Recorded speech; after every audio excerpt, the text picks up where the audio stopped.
Lah Quran itu posisi awalnya itu memang tinggi, karena posisi awal Al-Quran itu di langit ketujuh. Jadi Al-Quran itu posisi pertamanya itu di langit ketujuh, terus turun ke langit satu ini kan langit satu ini. Bumi itu langit satu di satu planet. Langit satu itu isinya Merkurius, Venus, Bumi, Mars, Jupiter, Saturnus, Uranus, Neptunus, Pluto. Nggak tahu ini sudah dianulir apa belum. Pluto ini dianulir, jadi Neptunus, cuman sampai Neptunus. Itu dalam ilmu tata surya ini disebut galaksi Bima Sakti. Yang diantara planet di galaksi ini ada namanya Bumi. Nah yang kita tempati ini Bumi, itu adanya cuma satu. Bumi itu cuma satu. Makanya Allah selalu menyebut bumi itu Ardun. Tapi Ardun itu ada ruang yang lebih gede, namanya sama, langit. Nah langit ini terdiri dari beberapa langit, makanya jamaknya sama itu samawat, beberapa langit. Nah Al-Quran ini bukan di langit ini aslinya, tapi di langit ketujuh. Jadi posisinya di langit ketujuh. Nah langit ketujuh itu di mana? Ya nggak tahu saya. Langit ketujuh itu nggak tahu jauhnya kayak apa. Karena keluar dari langit satu ini mesti keluar melalui black hole, lubang hitam.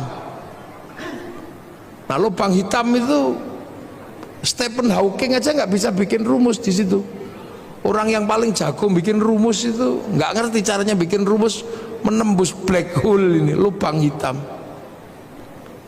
Nah Rasulullah itu pernah melewati itu, menembus black hole, masuk ke langit kedua, ke langit ketiga, ke langit keempat, ke langit kelima, 6 tuh 7. Nah itu posisinya di mana nggak tahu. Yang jelas bahwa Rasulullah itu sampai di Sidratil Muntaha, di langit ketujuh.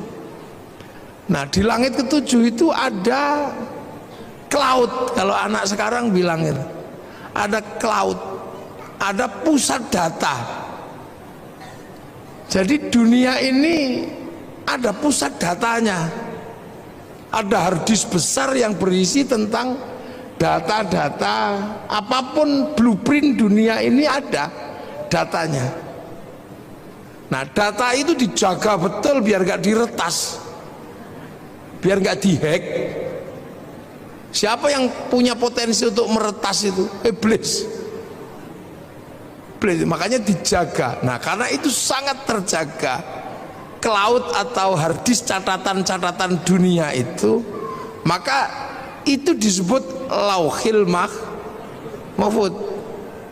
Jadi lauh itu adalah, dulu orang Jawa dulu lauh itu sabak.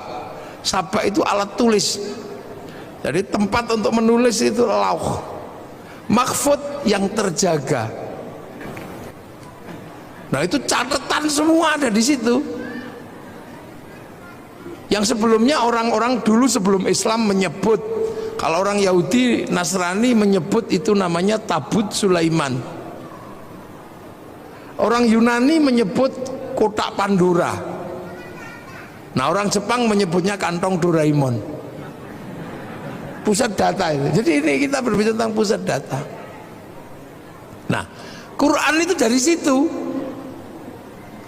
Bal huwa Qur'anum Majid fi lauhim mahfud. Jadi Quran itu downloadan sebenarnya.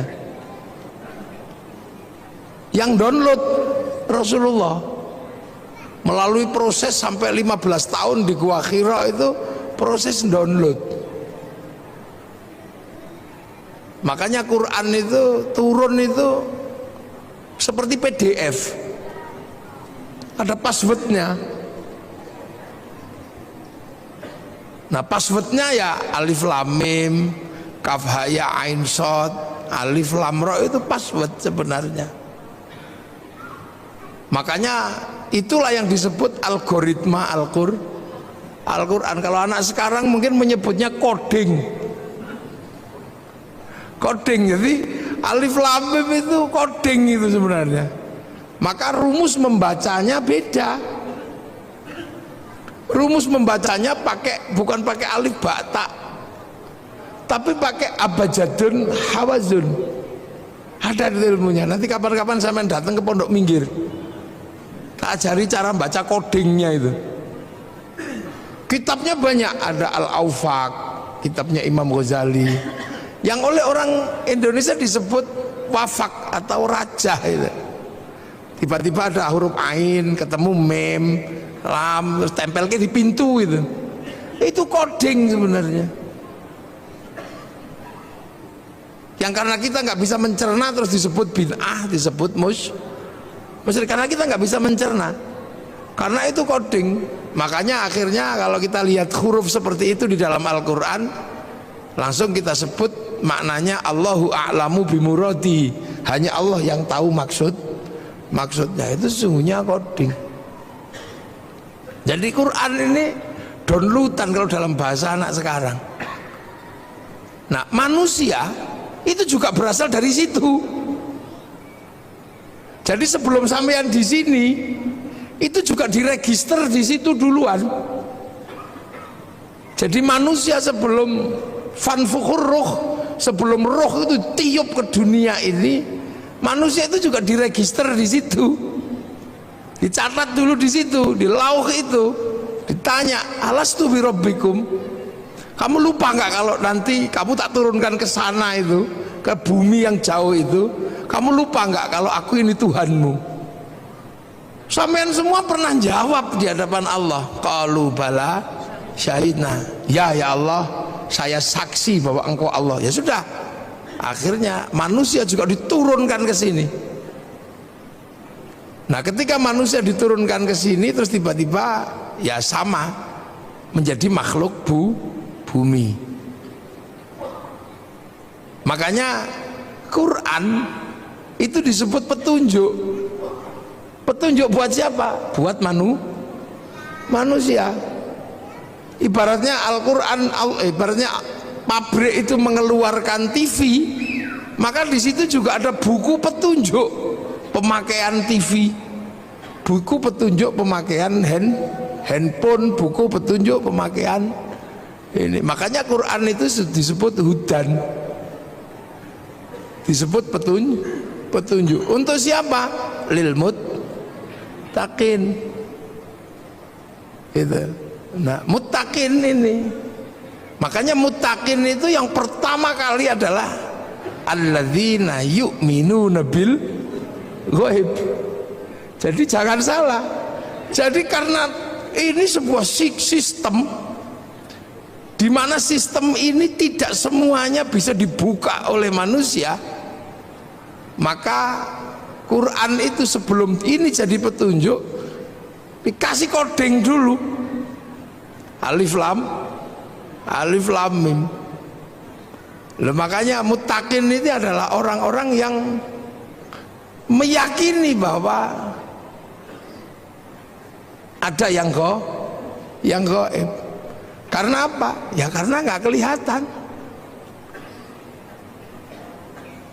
Nah ini yang kadang terjadi perdebatan akhir-akhir ini, orang belajar coding disebut bid'ah, orang belajar coding disebut musyrik. Ini sekarang ini banyak, padahal Quran ini bukaan pertamanya ini coding, algoritma Al-Quran. Kalau ngerti algoritmanya ini dunia beres. Kenapa Cina itu begitu kuat? Karena dia mengerti algoritma digital domain nasional. Kenapa Amerika ini kuat? Karena dia menguasai coding algoritma digital. Dengan coding algoritma digital dia bisa ngambil uang dari seluruh dunia. Sampean bayar sekarang itu duit semua. Bayar. Makanya dilawan sama Cina pakai codingnya Cina, sehingga Cina berani ngelawan Amazon pakai Alibaba. Itu pertarungan pertamanya mana? Di codingnya, bukan di Amazon sama Alibaba. Kalau Amazon sama Alibaba itu sistemnya, di dalamnya ada namanya algoritma dan coding. Kalau coding dan algoritmanya tidak dikuasai, nggak bisa ngelawan.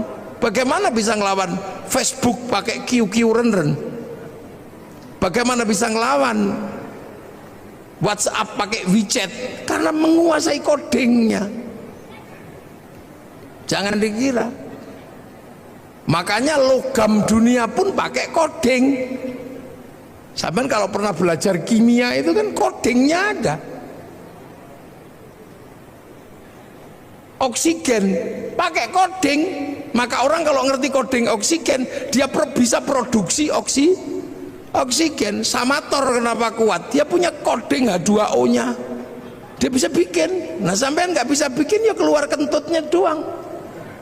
Loh ini coding, ini ilmu kekinian. Handphone itu bisa menghubungkan sini Amerika pakai coding. Satu coding algoritma, yang kedua coding logam. Ketika emas dipertemukan dengan ini anak codingnya ngapain di sini nih? Makanya ora perlu kabel. Makanya laki-laki yang menguasai coding tentang perempuan bisa I love you tanpa harus berkata-kata. Loh iya. Makanya orang dulu kalau mencari coding itu puasa. Cinta perempuan kalau ditolak, cari codingnya. 3 hari 3 malam itu. Apakah pakai coding innahu min Sulaiman apa innahu bismillahirrahmanirrahim, atau pakai coding sun amat kaji hajiku jaran yang kan gitu. Ini kita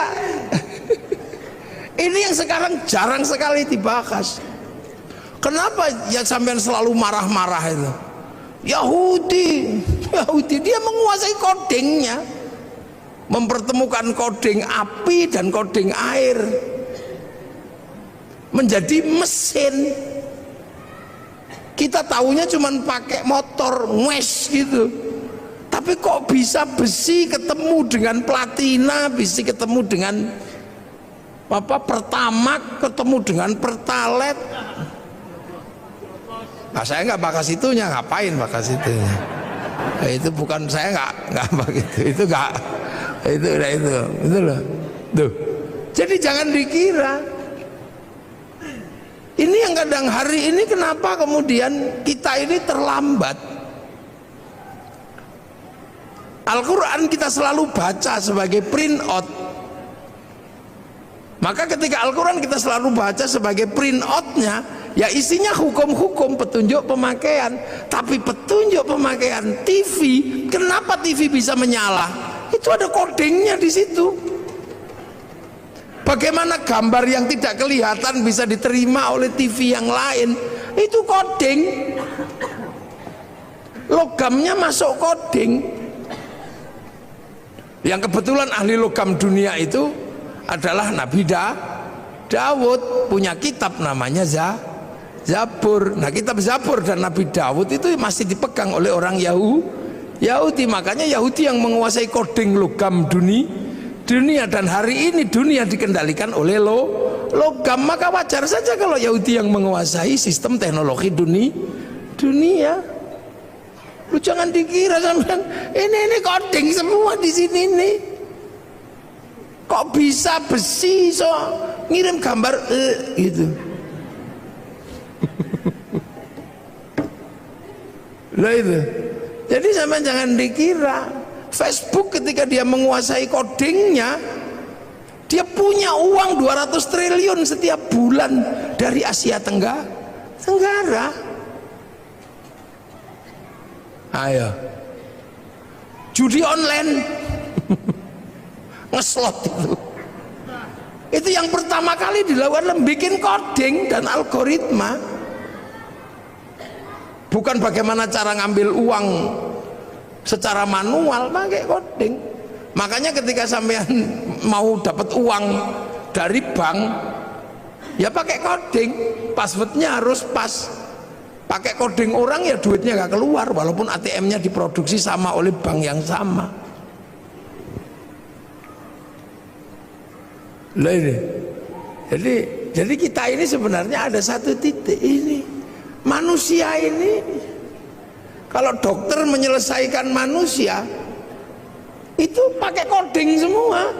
Darah itu kodenya apa? Bukan kok kemudian DARAH, enggak. Seluruh partikel dalam tubuh manusia itu pakai angka, pakai coding. Kan gitu. Jadi kalau misalnya contoh Pak Hardo ini jadi bupati, proses jadi bupati dan bupati itu berbeda. Karena begitu jadi bupati, Pak Hardo dan Pak Wakil ini ketemunya bukan dengan bupati lagi, tapi ketemunya Sleman dalam angka. Ketemunya coding-coding semua itu. Tentara yang bagian nembak itu apa itu namanya? Apa? Tentara yang bagian kavaleri? Bukan. Armet itu. Armet itu nggak ada di situ tembak, itu nggak ada. Itu pakai kode-kode semua, angka semua. Jadi jangan dikira. Nah inilah sebenarnya dari awal itu kita sudah cukup maju sebenarnya diajarkan bahwa Al-Quran ini adalah downloadan. Nah manusia ini juga produk dari sana, sama-sama dari pusat yang sama. Makanya manusia ketika turun ke sini dikasih paketan kan, ada paketannya itu. Karena dari pusat data yang di sana kasih paketan, rezekinya sekian, istrinya ini, nyawanya sekian gitu. Kalau paketannya habis ya kick, udah selesai.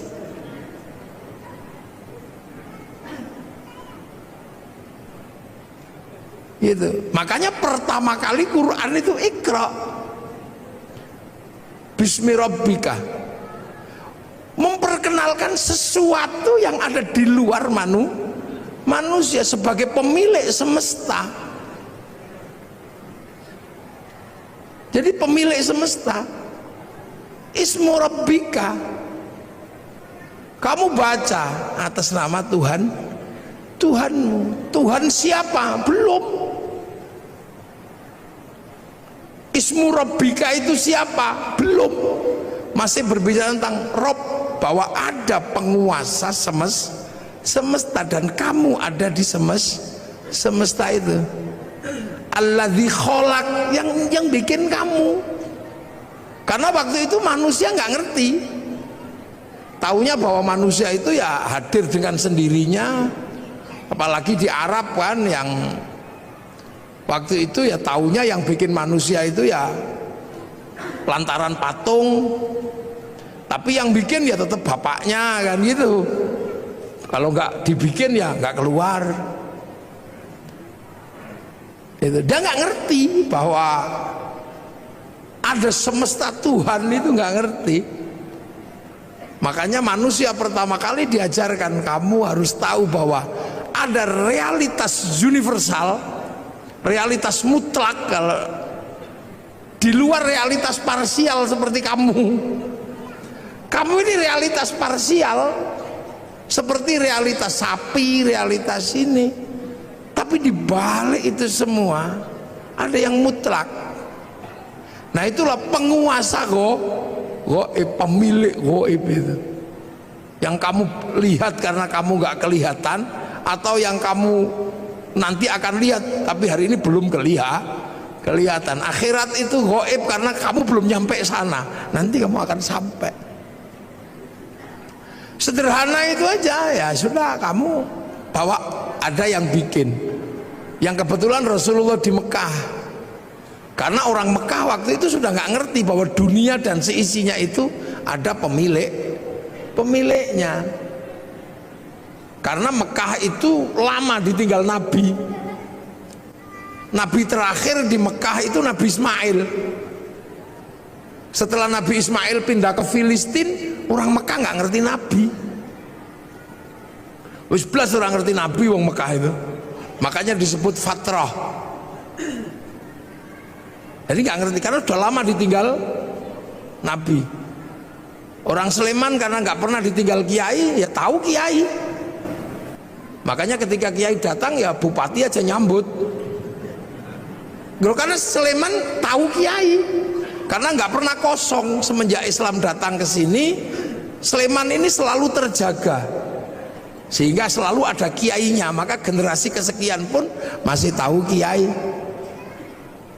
gitu. Masih tahu ulama. Di Irian yang tidak pernah diajarkan tentang kiai, jangan pernah membayangkan mereka kenal kiai. Makanya kalau kiai datang ke sana nggak usah minta disambut, orang sana nggak ngerti karena nggak pernah ada kiai. Sering saya contohkan, mungkin kalau saya di sini orang tahu kiai, saya di Irian dikira tim pemburu babi, ya nggak usah marah, ya nggak usah emosi. Makanya Rasulullah itu ketika harus berbicara tentang Rob itu penuh kesabaran di Mekah itu, karena orang Mekah nggak ngerti. Makanya Rasul gak suka marah-marah, kamu hancurkan, enggak. Yang tahu Rasulullah itu Rasul itu di Mekah waktu itu cuman Allah, nggak ada yang ngerti. Beda kalau Rasul lahir di Filistin. Filistin itu secara teologi, secara sosiologi, secara antropologi masih ketunggon. Apa ketunggon itu? Masih ditungguin Nabi. Jadi orang tahu Nabi kalau di sana. Kalau di sana nggak ngerti. Kalau Nabi lahir di Palestina gitu, enteng. Aku Nabi. Oh ya, kamu Nabi. Nah, orang lahir di Mekah ngaku Nabi. Makanya orang Mekah nggak ngerti Nabi. Makanya saksinya hanya Allah. Wa kafa billahi syahida. Hanya Allah saksinya. Sudah gitu pelajaran Tuhan itu repot bagi orang Arab waktu itu, sulit. Tuhannya Tuhannya kelihatan, patung diajarkan kepada Allah yang tidak kelihatan. Robnya banyak, diajarkan Rob satu, Tuhan satu, susah. Kalau beribadah susah lagi, suruh wudhu. Wudhu itu susah bagi orang Arab karena pakai air. Air itu bukan budaya Arab. Karena di Arab nggak ada air, diminum aja susah kok suruh wudhu, apalagi suruh jinabat, tambah susah lagi. Kalau seandainya budaya air itu di Indonesia gampang. Makanya kalau sesuai budaya Arab mestinya toharo itu hanya sampai di tayamum, di debu. Jadi Islam itu bukan Arab sentris, karena pelajaran dasarnya sangat berbeda dengan budaya Arab. Jadi Islam itu sangat berbeda yang diajarkan Rasul dengan budaya Arab. Orang Arab nggak ada air, diajari pakai air. Sudah tahu makanan itu susah, tiba-tiba disuruh sedekah, disuruh zakat. Orang Arab itu cari makan susah, harus berburu. Makanya orang Arab itu kalau berburu, saudaranya harus banyak. Kalau berdagang, kafilahnya harus banyak. Kafilah yang saudaranya nggak banyak, diajar sama kafilah yang mayoritas mate. Makanya orang Arab itu saudaranya harus banyak. Makanya tradisi orang Arab itu seneng ngitung saudara. Saudara bin ini, bin ini, bin ini. Untuk apa? Membangun komunitas. Karena sistem survive-nya orang Arab adalah komunal. Nek kekuatannya sedikit kalah sama suku, dikit kalah. Begitu berebut air gitu, saudaranya cuma 5, ditabrak yang saudaranya 20, hilang. Sementara cari air di tempat lain susah. Ada pohon satu tiba-tiba berteduh di situ enak itu. Kedatangan suku yang lebih besar ditabrak habis. Makanya mereka harus punya suku yang besar. Makanya orang Arab itu punya tradisi ngitung saudara. Ibin al. Lah orang Jawa ya nggak terlalu ngitung, dipecat sama saudaranya yang ini hidup di sebelah situ hidup. Makanya orang sini itu kampungnya banyak. Karena apa? Hidup dimanapun bisa.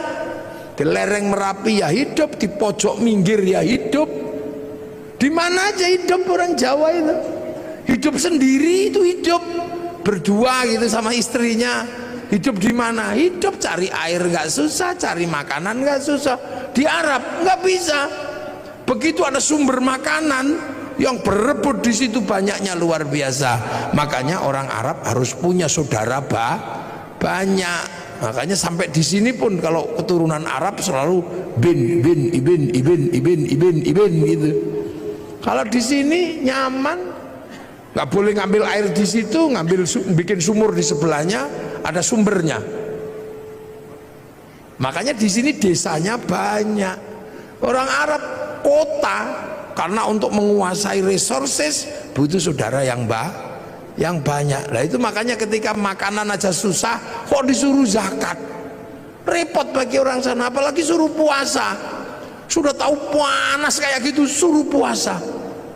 Wah repot katanya, ajaran ini Tuhan ini merepotkan. Lu puasa itu bagi orang Arab ketika musim panas susahnya luar biasa. Orang sini puasa lari ke tepi sungai nyemplung beres, berteduh di bawah pohon pisang sambil sinsot enak. Makanya orang sini itu puasanya itu nggak khusyuk karena sumber makanannya banyak. Orang Arab kalau puasa khusyuk karena keluar rumah lihat padang pasir. Siapa pengen makan padang pasir? Makanya orang sini kamu daripada keluar rumah lihat jambu, lihat apa, daripada itu mending tidur. Makanya dalil yang paling terkenal di Indonesia itu naumuso imin ibadatun. Jadi tidur itu adalah bagian dari ibadah. Karena potensi nggak khusyuk ketika keluar rumah itu tinggi. Nah itulah makanya orang sini kalau bulan puasa lebih banyak tidur. Nah, akhirnya susah nyarinya karena tidur. Daripada susah-susah nyari dimerconi. Makanya bagi orang Indonesia mercon itu sesungguhnya adalah bagian dari proses puasa yang punya sistem kultural yang seperti Indonesia. Maka Pak Kapolres, mercon jangan terlalu dilarang.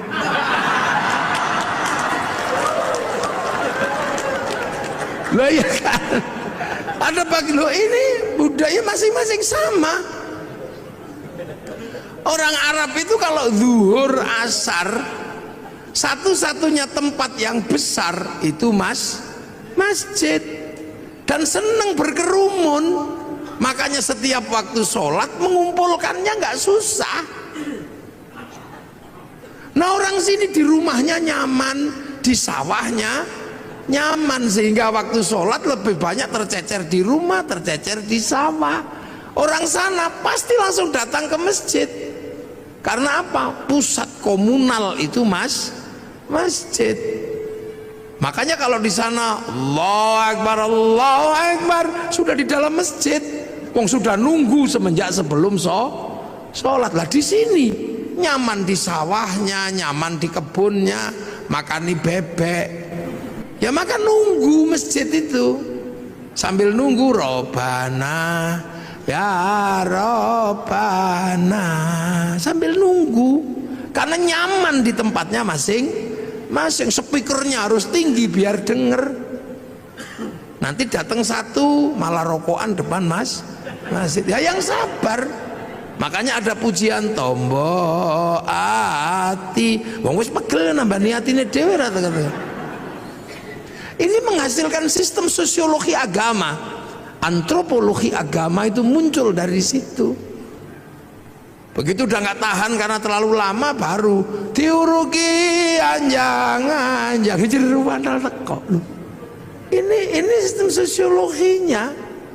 Makanya puasa di sini nyaman, orang tidur ngorok gini. Lihat matahari nggak kayak orang Arab. Orang Arab matahari keluar nampak, karena apa? Padang pasir. Orang sini baru bangun nggak akan lihat matahari, kehalang Gunung Merapi, kehalang bambu, kehalang apa. Makanya biar nggak kebablasan ada tarhim, imsak, siap-siap, hati-hati kebablasan. Terlalu malam nyenyak tidur dibangunkan pakai tokrik sahur. Nyaman orang sini tidurnya. Sahur ora sahur sakarepmu. Loh. Jadi proses di sana ini berbeda. Makanya ketika ajaran itu masuk susah. Apalagi haji. Haji itu bagi orang Arab itu masalah. Kalau nggak saking kuatnya ajaran keyakinan. Apa? Tawaf. Satu kalau musim panas, yang kedua syahwat. Orang Arab itu kalau lihat kaki, tangan dan muka, wah itu syahwatnya luar biasa. Sementara kalau tawaf, ini muka harus dibuka. Betapa kita bisa melihat orang-orang yang indah di sana. Sementara pada saat yang sama, yang laki-laki disuruh pakai baju nggak boleh dijahit. Coba kalau mau ndablekan tinggal wes gitu aja. Ini sosiologi agama. Makanya Islam itu ja'a ghoriban wa sayaudu ghoriban, asing dan akan pergi dengan asing. Loh, makanya Islam itu pertama ya wa kafa billahi syahida Muhammadur Rasulullahnya Allah yang tahu. Sampai kemudian orang Arab ada yang bisa menerima. Nah itu yang disebut walladzina ma'ahu, orang yang bersama Rasulullah, para sahabat. Makanya sahabat itu ya orang Arab, karena Islam itu turun di Arab. Sahabat ya Abu Bakar, Umar, Utsman. Nggak ada sahabat namanya Joni gitu, atau Hardo, itu nggak ada. Ya Danang, Edi, ya nggak ada. Wong itu baru terjadi proses di sana. Sampai akhirnya orang-orang yang mengikuti Rasul ini bentrok sama yang tidak mau. Makanya ada konsep asyidda'u alal kufar, marah sama yang kafir yang nolak. Sampai akhirnya rekonsiliasi. Yang kafir masuk Islam, sudah, wong ora ngerti kok ya enggak apa-apa. Abu Sufyan, abu yang lain itu masuk Islam. Dalam Al-Quran terdokumentasi ruhama ubainahum tarahum ruka'an sujada yabtaghuna fadlan minallah wa ridwanan simahum fi wujuhi min atharis sujud. Jadi tidak ada yang lain, hanya Allah. Sampai akhirnya Islam itu keluar dari jazirah Arab. Nah itu digambarkan dalam Al-Quran ayat terusannya, dzalika mathaluhum fit Taurat wa mathaluhum fil Injil kazar'in. Islam itu digambarkan di Taurat dan di Injil seperti tanaman lah. Makanya kemudian ada yang nanam. Yang rukun Islam tadi itu, rukun Islam harus ditanam. Nah ada yang berangkat nanam ke Eropa, Tariq bin Ziyad. Ada yang berangkat nanam ke Cina, Sa'ad bin Abi Waqqas. Ada yang berangkat nanam ke Afrika, sahabat Salman, sahabat Bilal. Nah ketemulah dengan dunia yang berbeda, manusia yang berbeda, budaya yang berbeda. Terus ada yang ditanam ke Indonesia. Lah makanya ketika ditanam ke sini, wong konsepnya kazar'in seperti tanaman, maka orang Jawa ketika menerima Islam, konsep yang dipakai adalah apa? Lir ilir tandure wusu milir. Jadi zar'in itu tanduran, maka orang Jawa menyebut tandur. Jadi aja dikira itu tembang ngarang, itu enggak. Kazar'in seperti tanaman. tanaman. Mulane wong Jawa menyebutnya tandur, lir ilir tandure musu milir. Aja krucak-krucik to, Kang. Ya. Jadi tandur. Nah, itu ditandur di semua tempat. Yang tadinya wudhu, di sini nggak ada masalah. Karena apa? Di sini banyak air. Itu sholat nggak ada masalah di sini. Karena orang sini wis dari pelajaran dasar Tuhan itu juga nggak kelihatan. Tan keno kinoyongo ngopo laisa kamitslihi syai'un. Suruh puasa ya seneng orang sini, apalagi orang sini hobine poso. Karena dulu orang sini mengenal istilah upawasa. Upawasa itu nggak makan, nggak minum, nggak menyentuh perempuan, persiapan muksa. Makanya bahasa Islam syahrul Ramadan kok nggak makan, nggak minum, nggak menyentuh perempuan seperti upawasa, maka syahrul siam disebut bulan puasa karena ditanam di sini. Sholat ya ditanam di sini, sembahyang Allah tanam sini pengiran. Saya ini mestinya syaikhun ustadzun, tanam sini dadi kiai. Ya kudu trimo jejeran karo kebo Kiai Slamet, tombak Kiai Pleret,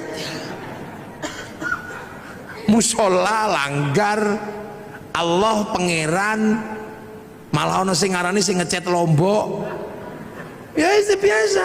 Sampai hari ini sing teko dhisik Honda, ya walaupun RE King ya tetap disebut Honda. Karena yang datang pertama Aqua, maka Ades pun ya rela disebut Aqua nasional disebut Sanyo, seluruh pembalut ya Softek. Ya ini karena ini namanya sosiokultur.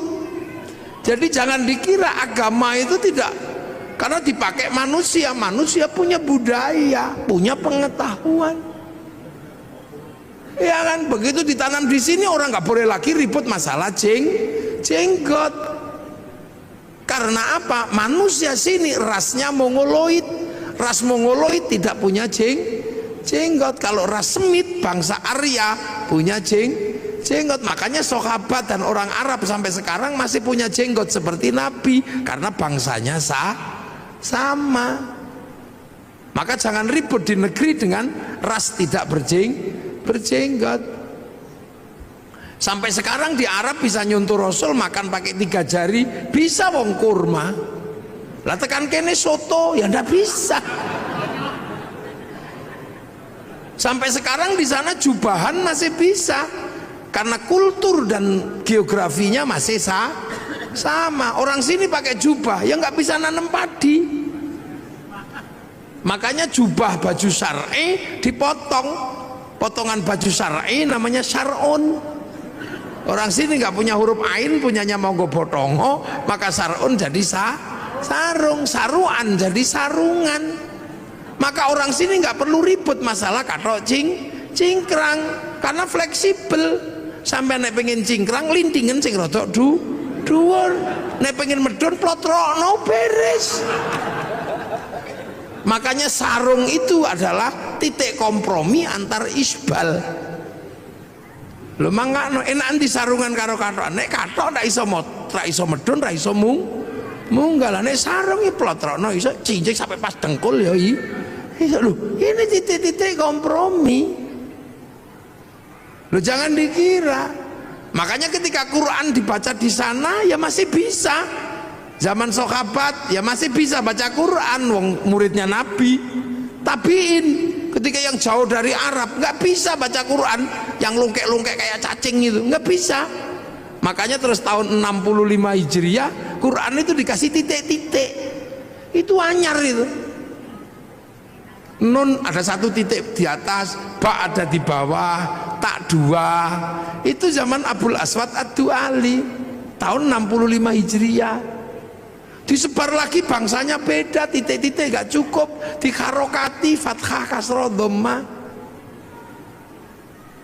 Itu yang kasih namanya Syekh Khalil bin Ahmad Al-Farahidi tahun 150 Hijriah. 100 berapa? 140-an lah setelah Nabi meninggal.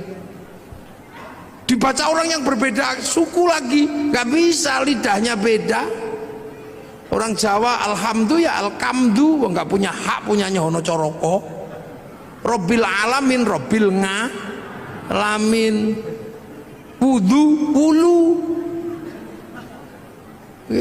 mardiyah marliyah, salam takzim salam taklim.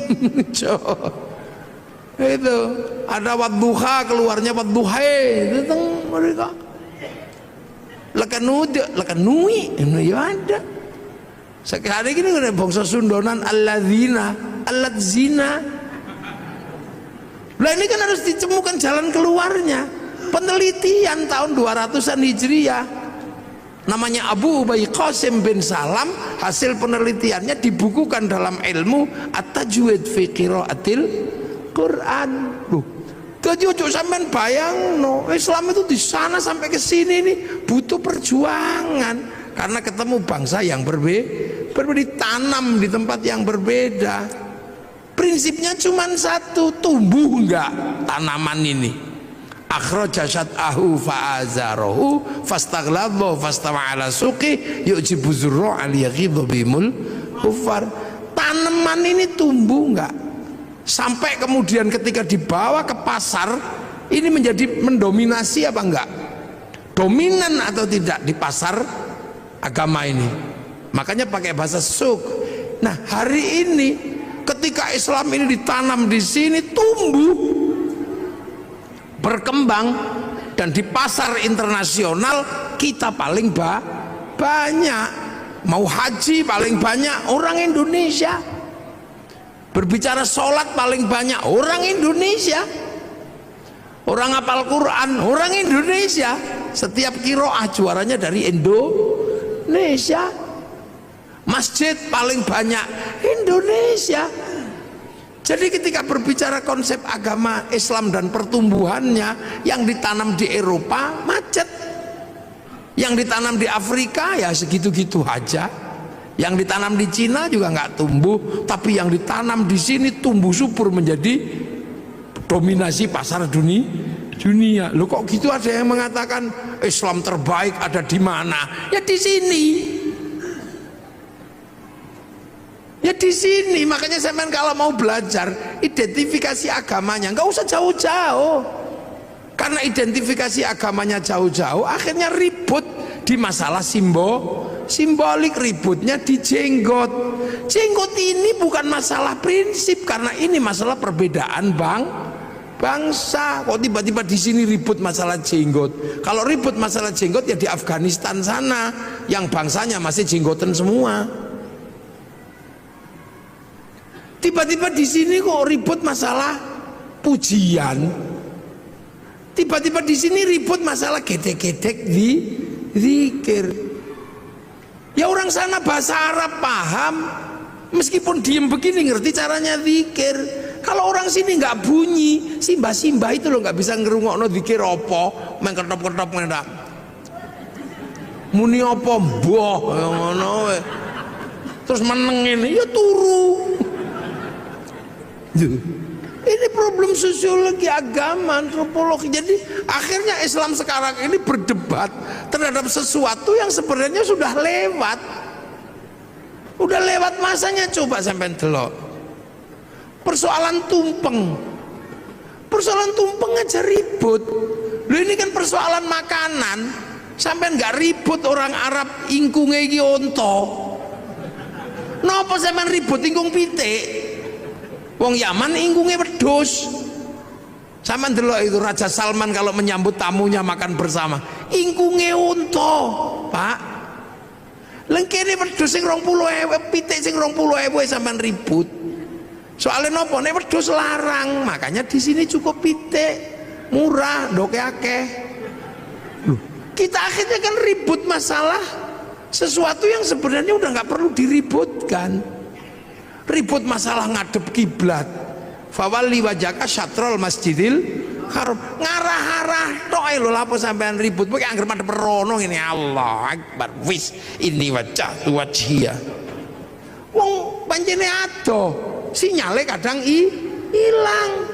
Allahu akbar. Wis merem-merem ini wajah tuh, wong manjane online ayo sinyal hilang. Wong pemancar utamane neng Mekah kono, lagi ini cuman pemancar lokal. Begitu ono ting ting ting, bakso ya. Wah, begitu melek, sarungnya bolong. Udah, lagi itu gak usah ribut masalah ngono kuwi. Kita suka ribut sekarang terhadap sesuatu yang sebenarnya tentang Allah. Apa Allah? Pengene. Lah nek Kanjeng Nabi kalau di atas unta gini wong wis ketok teko nguri. Nek pengimamane agak rendah gini supaya ketok teko mburi. Ini kan problem-problem yang sudah terjelaskan. Jadi karena ditanam di sini ya pakai sini. Krungu Islam Nusantara. Iki apa? Lu wong Islam fi Nusantara, Islam di Nusantara itu ya gini. Sampean tutup auratnya katok, lambi, peci, kono jubah, kono udeng. Manono tok. Imamah ya udah loh. Jadi kita ini terkadang ribut maka person gizi loro, ribut tumpeng, ribut ake, ribut hormat bendera, ribut apa? Yang sesungguhnya itu problemnya adalah problem bangsa yang berbeda, tapi rukun iman, rukun Islamnya tidak pernah berubah. Lah apa sama ribut kentongan karo beduk? Padang pasir, Allahu Akbar, krungu wong kadoh. Lengkene ra dikai beduk ya ora krungu. Saiki beduk pensiun gara-gara ono speaker. Karena lebih keras speaker itu. Besok speaker ya pensiun. Wong lunga ning masjid di WA. Pakai alarm. Wah, sampean lho. Rabi biyen salaman ngene. Saiki lewat video call ya iso. Zamannya berubah. Dhisik wong Jawa sing paling sakti iku sing nempiling semaput. Ini sakti. Saiki wong sakti kere.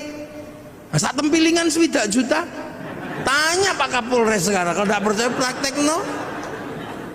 Maka ilmu itu juga otomatis hilang.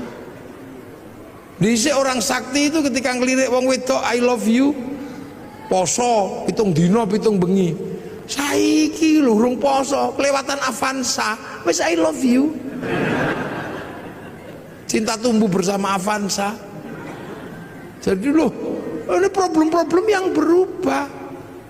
Siapa arep meksa ndelok TVRI flora dan fauna, pengen terus kucing Afrika, ini sudah berubah. Saiki neng kene sampean buka apa ono.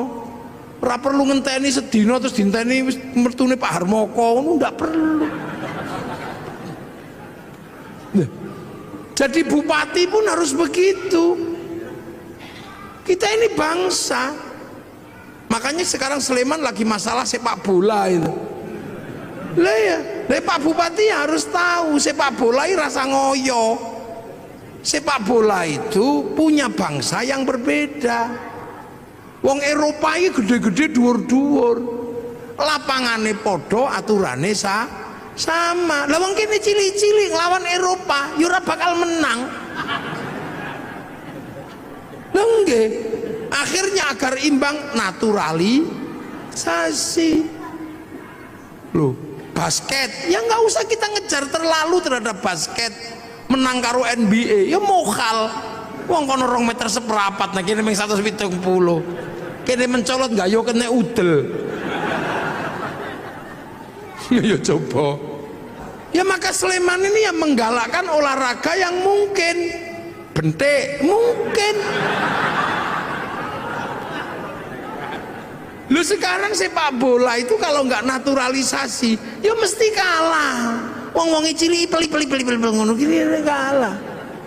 Itu olahraga internasional, standarnya sama, aturannya sama, manusianya berbeda. Ayo kondi, kon menang. Tinju kok musuh Mike Tyson ya disamplok ya pingsan dewe. Maka kayak Cina ketika mau memenangkan sepak bola, yang dipikir pertama kali cuma satu, cari orang 20 laki perempuan yang tingginya 170 dinikahno. Anake 2 meter. Loh, itu cara pertama. Jepang juga sama, mempersiapkan generasi yang tinggi. Lah nek naturalisasi, yo entek dhuwitmu nggo bayar. Wis golek wong Sleman sing dhuwur-dhuwur nikahno. Persiapan membentuk kader sepak bola. Ngono. Kader basket. Nggih, kula sing mau idho nggih. Loh ini, makanya Thailand itu sadar diri. Begitu yang digalakkan olahraga ya sepak takraw itu karena bisa dia. Loh, jadi seluruhnya ini menyesuaikan. Pabrik mobil, pabriknya sama. Ketika dikirim ke Eropa ya setirnya kiwo, kirim rene tengen. Loh, itu lama. Terus yang kene kono sepion, kene sepion.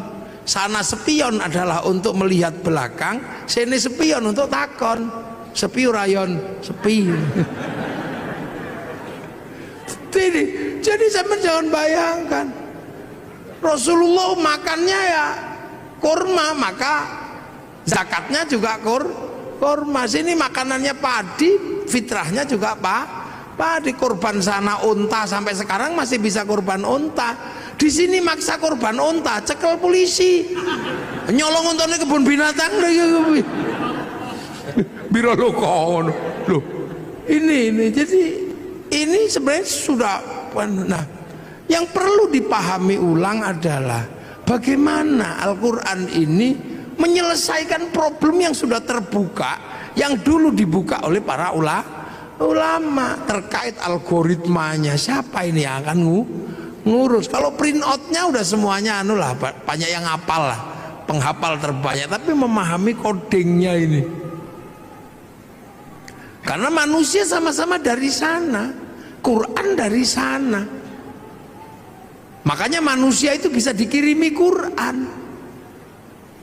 Seperti provider handphone, dia menurunkan kartu. Nah, antar kartu ini bisa saling tukar data, karena data ada di provider. Makanya kartu ini kirim data sana bisa.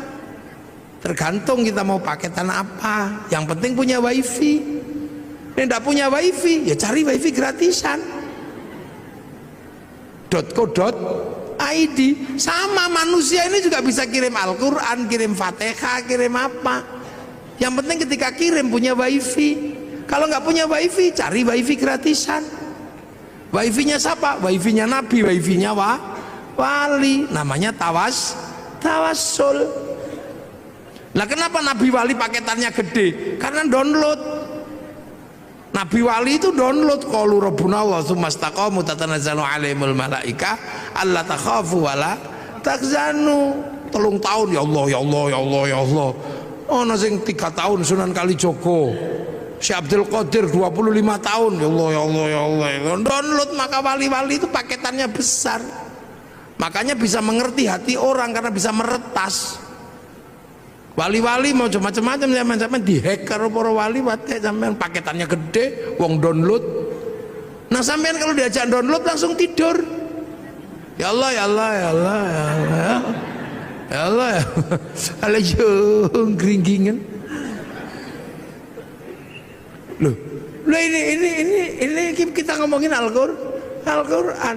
Makanya Al-Qur'an ini sesungguhnya adalah bukan sesuatu yang hanya semata-mata bisa dibaca dengan irama. Ada di balik situ ada codingnya. Sampean menguasai codingnya itu beres urusan dunia. Sampean randi duit ngerti codingnya, sudah tulis saja, ditempel aja di pintu tol itu, tok gitu. Coding duit ning Al-Qur'an. Orang kaya lewat situ mesti inget sampean jenenge. Tak tulis coding prek, muafik ngono yo elek kok iki. Mlane wong biyen ana angel di coding wis rampung. Ngono terus diarani klenik ngono wis yang itu ya salah. Padahal zalikal kitabul la raiba fi, pertama niku hudal lil muttaqin alladzina yu'minuna bil ghaib. Nah saiki anggar krungu ghaib ngono gudiken. Lu padahal Quran itu Ya butuh pertama kali ya kok. Gaib, makanya ada orang belajar ilmu hizib, ilmu mahabbah, ilmu apa? Itu karena apa? Bahwa jangan sampai gaib itu menjadi pemikiran tok, tapi dia harus menjadi experience of religion, pengalaman keagamaan. Makanya ono sing sampai jerokno zikir gitu, ya Allah, ya Allah, ya Allah, ya Allah, ya Allah, ya Allah. Gitu. Nah, untuk itu semua ya men harus ngerti donya niki ono sing duwe. Sapa? Rob, pangeran. Nah, ismu Rabbika iku sapa ae, sapa apa jenenge pangeranmu. Makanya Quran pertama kali Fatihah. Fatihah itu bunyi pertama apa? Bismillahirrahmanirrahim. Sebut asmane Gusti Allah. Nah, ismu Rabb iku sapa ae? Ya 99 iku, walillahil asmaul husna fad'uhu biya. Makanya ada orang yang seumur hidupnya cuma nyebut-nyebut tok, ya Allah, ya Allah, ya Allah, ya Allah, ya Allah, ya Allah, ya Allah. Loh, perintah pertama sebut asma Allah. Sebut. Ndas ora iso muni diajari apa? Gede-gede, ya Allah, ya Allah, ya Allah, ya Allah. Tangan nggak bisa bunyi cekeli tas bokong nggak bisa bunyi suruh duduk. Kaki nggak bisa bunyi suruh sila, supaya semua bisa menyebut asma Allah. Dok subhanallah, picak telek masya Allah, ngelunggui udut iya Allah. Ini kan pelajaran dasar, sebut asma Allah. Makanya kalau ada orang gedek-gedek, oh coba lono, kan itu mengajari kepalanya agar bisa mengenal Allah. Nek ana wong nyekel tasbih aja mbolokno karena mengajari tangan menyebut asma Allah. Nek ana wong sila coba nesoni, itu kaki sedang diajari menyebut asma Allah. Nah nanti kalau semua asma ini sudah kamu sebut, hatimu akan apa? Tumbuh, nyumber itu apa? Nyumber itu akan keluar apa? Ar-Rahman, kamu akan tahu semesta Tuhan bahwa Allah itu penuh belas kasihan. Ar-Rahman kang welas asing dalam dunia lan akhirat. Jadi sesuatu di dunia dan di akhirat itu dapat rahmatnya Allah. Makanya sampean nggak usah marah sama orang. Cina, wih lo Cina itu neng dunia berarti oleh welas asih Gusti Allah. Makanya orang Islam itu bisa berhubungan sama Cina dengan inten. Kapan? Ya ketika sholat. Orang sholat pasti berhubungan sama Cina secara inten. Kenapa? Karena sholat itu nutup aurat. Tutup aurat itu kain. Kain itu urusannya pabrik kain. Nah pabrik kain itu sing duwe Cina. Mula aja ngamukan karo Cina ne lunga udah. Loh, ini dunia ini nggak ada yang berdiri sendiri. Ngaji malam hari ini Jepangnya ra teko, mike teko. Sampean wudu itu urusannya sama air, tapi air diurus sama pipa sanyo diurus Mas Pion. Sampean ra entuk ngamuk pabrik. Lunga haji pesawat dae wong Yahudi mati sampean nglangi. Loh, makanya Ar-Rahman ini meletakkan manusia hidup penuh kasih sayang. Karena apa? Saling melengkapi. Itu kurikulum dasar menjadi manusia yang integrated. Makanya kiai-kiai nek pokon maca Fatihah bismillah ilang karena sampai kehilangan bismillah dia akan kehilangan kurikulum dasar menyebut asma Allah.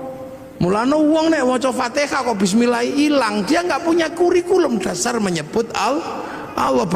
Begitu ra duwe kurikulum dasar menyebut Allah, ya kaku.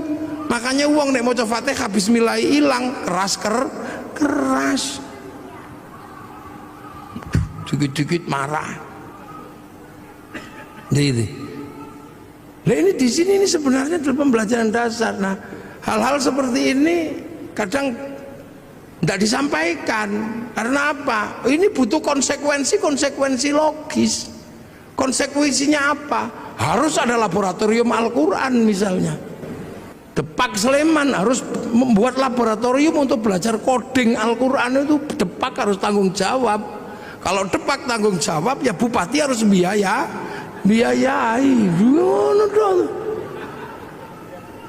Kementerian Agama membiayai ini untuk apa? Mengkaji kitab-kitab klasik untuk membuka kembali algoritma dan coding Al-Quran. Kajian Al-Aufaq, Mamba Usulul Hikmah, Syamsul Ma'arif, ini kajian-kajian coding. Saya tahu seperti ini, kenapa coba? Belajar dari mana? Dari anak saya yang kecil. Angger dino Rebo belajar coding. Oh lah kok sama dengan sing tak pelajari mbiyen. Cuman ini coding digital, sing tak pelajari mbiyen coding Al-Quran. Dulu saya belajar tentang abjadun hawazun ini.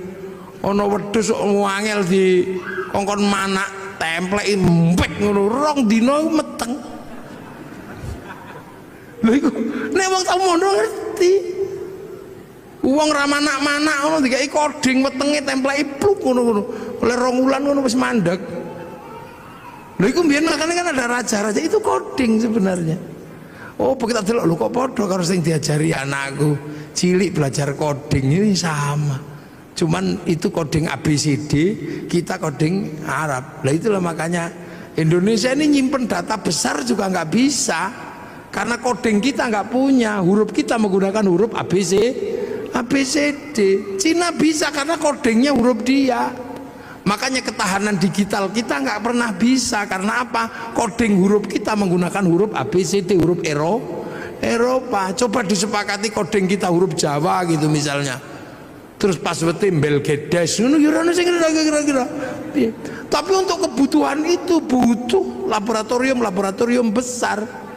Jadi Pak Sidik harus membahas itu nanti. Ajukan anggarannya kepada Pak Bupati. Boleh golek piye wong bupati kok kangelan. Ya iya, apakah Pak Bupati nanti golekne nang Merapi apa nang endi ya wis karek kondo ngono ae to.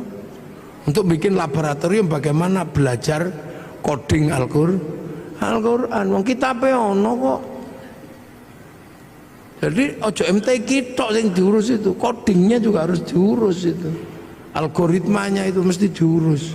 Karena insya Allah kalau kita ketemu coding-coding itu, ilmu pengetahuan terupgrade dengan sendirinya. Iki loh metu iku kok coding iki. Ya angka-angka semua iki dadi duwe kabeh lho iki. Jangan dikira itu nggak pakai uang, itu coding itu.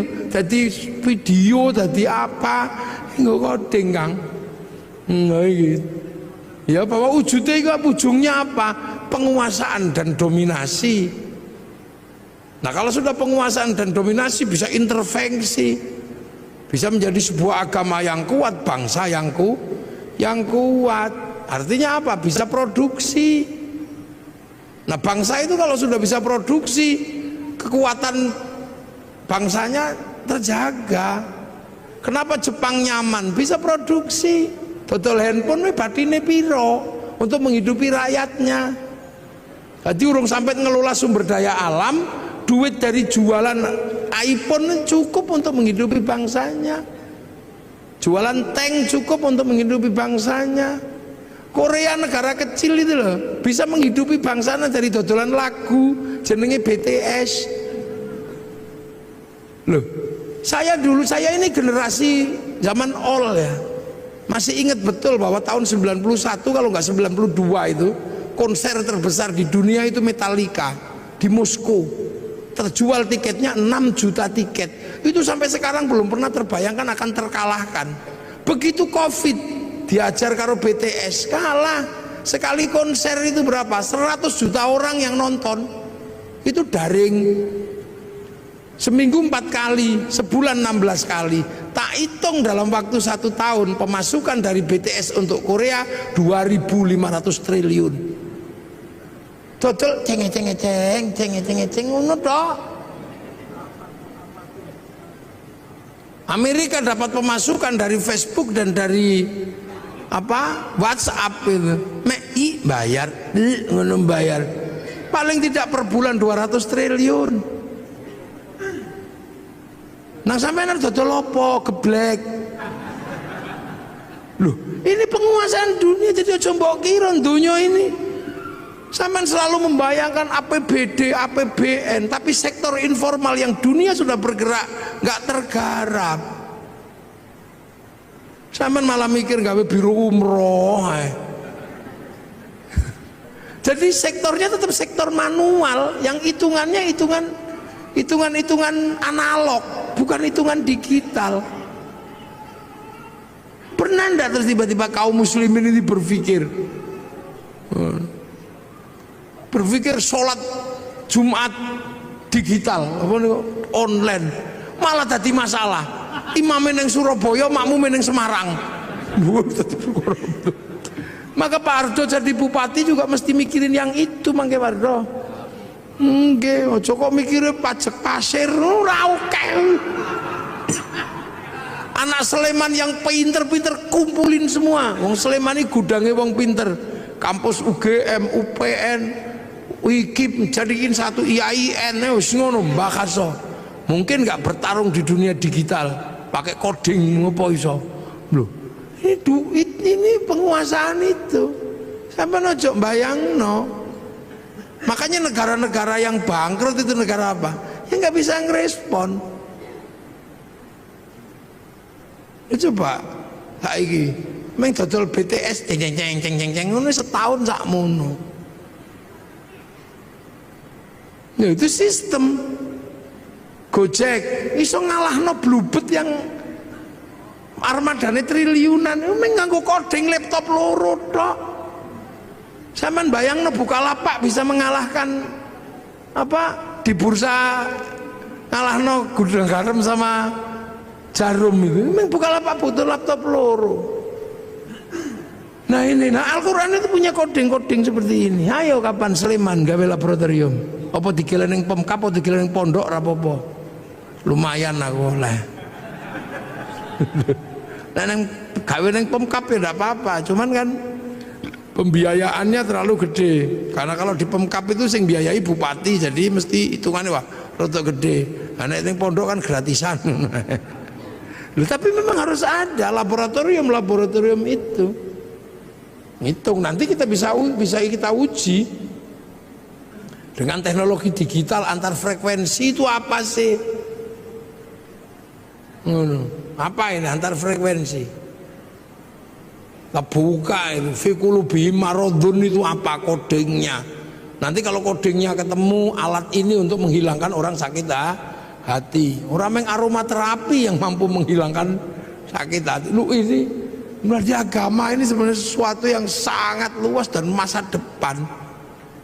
Makanya hari ini hampir seluruhnya teknologi ini kan teknologi langit yang dulu pernah dijalankan oleh Rasulullah lewat Isra Mi'raj. Nah ini penting untuk dikaji secara bersama-sama, dan inilah sebenarnya harapan besar bahwa Al-Quran pada suatu saat akan mencetak orang-orang masa depan. Jadi Islam itu nanti punya orang masa depan yang mampu memecah kode-kode dunia. Neng itu kapan terjadi, tapi pasti terjadi. Karena akan muncul orang itu.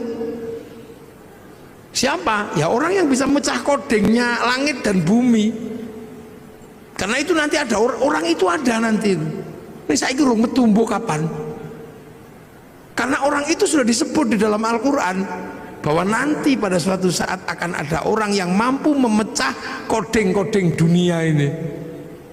Jadi dalam penciptaan langit dan bumi akan dipecahkan rumusnya oleh ulul albab. Inna fi khalqis samawati wal ardi wa ikhtilafil qiyama wa qu'udaw wa ala junubihim wa yatafakkaruna fi khalqis samawati wal ard. Orang yang berpikir secara maksimal, berdiri mikir, duduk mikir, terlentang mikir, artinya nggak linier, nggak mikir sambil duduk tok. Dia nggak linier terhadap isi dunia, dibongkar semua. Duduk mikir, terlentang mikir, berdiri mikir, sampai nanti hasilnya ensiklopedik. Rabbana ma khalaqta hadza batila. Ya Allah, nggak ada yang sia-sia. Subhanaka faqina adzabannar. Minta perlindungan dari api neraka. Rabbana innaka man tudkhilin nar faqad akhzaita wa ma lidh-dhalimin min ansor.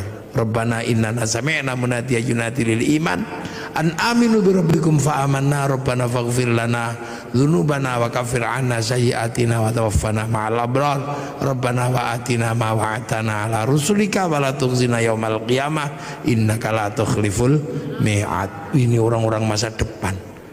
Jadi Islam ini agama masa depan. Hari ini yang sudah memecah koding besar itu Taurat dipecah kodingnya, Injil dipecah kodingnya, sehingga pergerakan Injil, pergerakan Taurat yang ke arah barat mampu membangun peradaban Eropa yang sedemikian gede. Nah, Al-Quran ini bergeser ke timur, ke sini. Sanggup nggak kita memecah koding-koding besar itu sehingga menjadi bagian dari problem solving untuk bertarung di dunia masa depan. Semoga kita semua masih menangi zaman itu. Syukur-syukur di kehidupan ini generasi itu akan muncul dan kita menjadi bagian dari perubahan besar nuzulul Quran. Al-Fatihah.